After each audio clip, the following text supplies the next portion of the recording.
লক্ষ্মীপুরের রামগঞ্জ উপজেলার লামসর ইউনিয়নের দক্ষিণ মজিপুর বড় বাড়িতে জেসমিন আক্তার নামের এক গৃহবধূর চলাচলের রাস্তা অবরুদ্ধ করে গৃহবন্দী করার অভিযোগ উঠেছে। শনিবার 21শে ডিসেম্বর বিকেলে দক্ষিণ মজিপুর বড় বাড়িতে গেলে ভুক্তভোগী মাসুদের স্ত্রী জেসমিন আক্তার জানান, আমাদের চলাচলের রাস্তার সমস্যার কারণে 15,000 টাকা করে 30,000 টাকার মাধ্যমে রাস্তার সমস্যা সমাধান করার কথা থাকলেও সমাধান করেনি অভিযুক্ত একই বাড়ির আজাদের স্ত্রী রোকেয়া বেগম, বরং স্থানীয় মেম্বার ইউসুফের হুমকি দেয়। মানে আঙ্গু দুনুগিরির মাইসকানো তো এটা সিদ্ধান্ত হয়েছে 40,000 টাকা, তো আজালো দিব 15,000, আমরা 15,000 দিয়াম রাজি হয়েছি। পরে লাস্টে দিয়ে মেম্বার বেড়াই কেনে কি করি আঙ্গুরি দিত না, মাসুদরি দিত না। কোনান্দি পদ দিব কইছে, পদ কইছে মানে একবার কইছে হে জায়গা দিয়ে দিব, আবার কইছে ইয়েন্দি দিব, আবার ইয়েন্দি। এটা কে বলছে? এটা এই সালিশদারে বেড়াই না কইছে, সালিশ মেম্বার আর বাসুদার সুর আরো অনেকে আছিল, আই চিনি না, আই তো এই 2 বছরে নেই বেড়ি তাই সিনিয়ম করতে। এটা সিদ্ধান্ত হয়েছিল প্রথমে? হ্যাঁ, প্রথমে এটা সিদ্ধান্ত হয়েছিল হেরা 15,000 দিবা, 15,000 দিয়া তুই হত ক্লিয়ার হইতো না। পরবর্তী হয় না এরাও আঙ্গুরি দিত না আর এতারাও আঙ্গুরি দিত না, মানে এতারা দুনুগিরি এক পার্টি। আচ্ছা সিওড়ি আর জালে তারা দুনুগিরি এক পার্টি, একজনের কেউ আইলে আরেকজনে ফোন দি ডাকি আনি তুই দুজনে মানে আইতো নিয়ে রয়েছেন। এই আরে একটা এই একটা মেয়ে আর এই একটা ছেলে আর একটা আসলে মুখ খোলা। এই বিষয়ে স্থানীয় মেম্বারের কাছে জানতে চাইলে তিনি সাংবাদিকদের উপর ক্ষিপ্ত হয়। কিন্তু এইভাবে তো গৃহবন্দী করে রাখার আসলে কোনো ইয়ে নাই। এই বিষয়ে আপনি মেম্বার হিসেবে কি দেখছেন? গৃহবন্দী দেখছেন না? ওনারা তো বলছে যে আমি আপনার প্রশ্ন করছি, আপনি আশিকি গৃহবন্দী দেখছেন? গৃহবন্দী হয় না, কিন্তু উনি কিন্তু বলে দিয়েছে যে ওনার জায়গা উনি বন্ধ করে দিবে, কিন্তু আপনারা মীমাংসা কিভাবে করলেন? আপনি যদি দেখেন যে গৃহবন্দী করে রাখছে তাহলে এই প্রশ্নটা আমরা রাখছিল। পরে দুপক্ষের সমস্যার কথা স্বীকার করেন তিনি। আজাদের বোর কোর্টে মামলা করছে, ওনার যে 5.5 ডিসিম সম্পত্তি আমরা গ্রামে আরো স্থানীয় গণ্যমান্যরা সহকারে গতকালে 5.5 ডিসিম মাপি দিছি।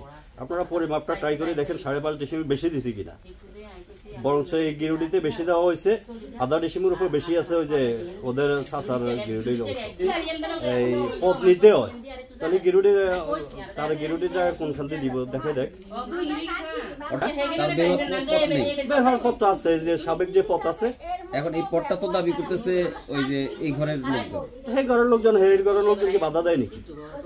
তাতো কি বাধা দিছি না? আপনারা বাধার কিছু দেখছেন না?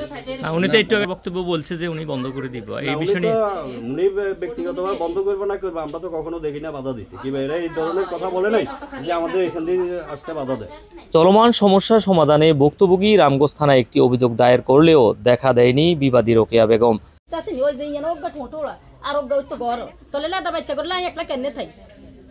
হেরা পুরা বাড়ি মানে বেশ অর্ধেক এক ফাটি। এখন কি আপনাকে কি তেড়ে আসে হুমকি দেয়? হুমকি দেয় মানে সেদিন এই আজালে পিলার উড়ায় আর ডাক দিতে গেছি আর আরে খন্তা দি বাড়ি দিতেছে, আর আর মাইয়া না থাকলে আরে খন্তা দি বাড়ি দিতে খন্তা লইছে বাড়ি দিত। কি আমনেও তো আসিলেন, আমনে তো হের পার্টি এলাই আমনে কোন না, আমনে তো হের পার্টি, আমরা বেকে তো এক পার্টি। আমরা কেনে মাসুদরে উড়াই দিবেন হে দাম দেয় থাক উড়াই দিবে এই দাম দেয় আছে না সাইড বন্দি করে কেউ। একই বাড়ির আলী আহমদের স্ত্রী রোশন আক্তার জানান, নাই এখন জায়গা নাই যে হাঁটতে দিতেন না।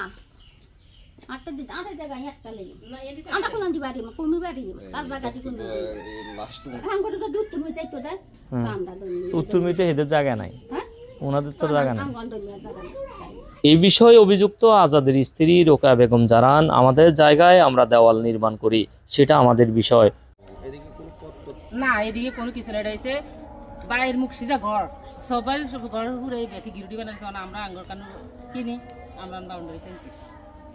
ও পাশ দিয়ে কোনো হে পাশে ওই যে সীমানা আছে না, এইটা সব আর কিনে এই আর এই যে সীমানা আর কাইলে মাকে দিছে আমি নাইছে মানে দেশের মান্য গণপতি মেম্বার আছিল, ওই যে মেম্বার এগুলো অনেক ভালো ভালো লোক আছিল, 27 জন। হেতাকে পক্ষের লোক একজন আছিল, আজাদ মেয়েরা হারাইছে তার পক্ষে ক্ষতির মতন করে রায় সব ওকে করে দি, তারপরে যায় রায় হয়ে আইছে। একুলে পারি থানার আলারাও আই গেছে, চাই গেছে, ভূমি অফিস আলারাও চাই গেছে। শালম, দৈনিক নবযুগের কণ্ঠ, রামগঞ্জ।